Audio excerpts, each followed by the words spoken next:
गिदिर मानसि दं गुवाहाटियावनो थायो बिश्वजित सार नोंथाङाबोथ' बेयावनो थायो बेलेगावथ' गैया नोङो गुवाहाटियावनो थायो खनसे नायफै जोंखौ मेगनजों बेखेवना नाय बिजिर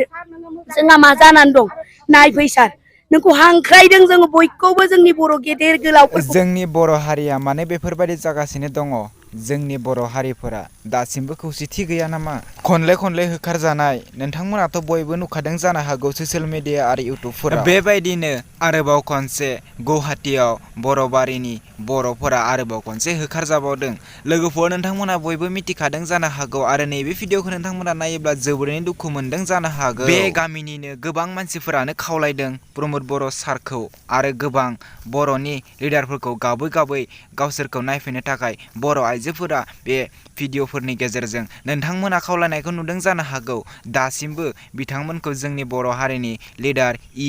MCLA फोरा नायाखै होननानै बिथांमोना भिडिअफोराव बुंबाय थादों आरो बिथांमोना फोरमायदों जोंनि बर' हारियाव गोबां गेदेर लिडारफोर थासेयावबो जों बेफोरबायदि आलाय सिलायाव थानांदों खिन्थु माखारै रायलायनानै जोंनो जनाय अबाव थानांगौ जोङो ना टुम्बुसिङाव थानांगौ ना लामायाव थानांगौ ना हाथाय गलायाव थानांगौ बेखौल' नांगौ होन सार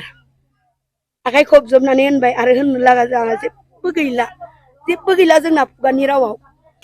नोंथांमोना जेम्स आदा प्रान्जल आरो एनिथिं MJ बेफोरनि भिडिअ नोंथांमोना बयबो नुखाबाय जानो हागौ बिथांमोना गाबै जोबोरैनो दुखु फोरमायदों लोगोफोर नोंथांमोना बिथांमोननि भिडिअफोरखौ नायहै लोगोफोर नोंथांमोना अब्लासो बुजिगोन जोंनि बर' हारिया दासिमबो बबे खैफोदाव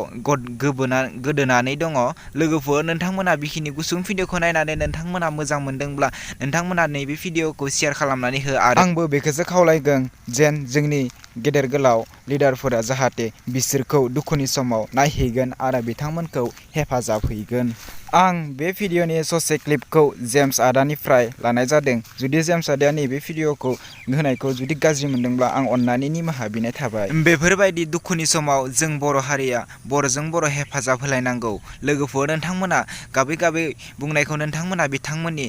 भिडिअ नायहैदो लोगोफोर बिदिब्ला लोगोफोर दिनैनि नैबे गोदान भिडिअखौ आं बेखिनियावनो फोजोबथ'नाय जाबाय।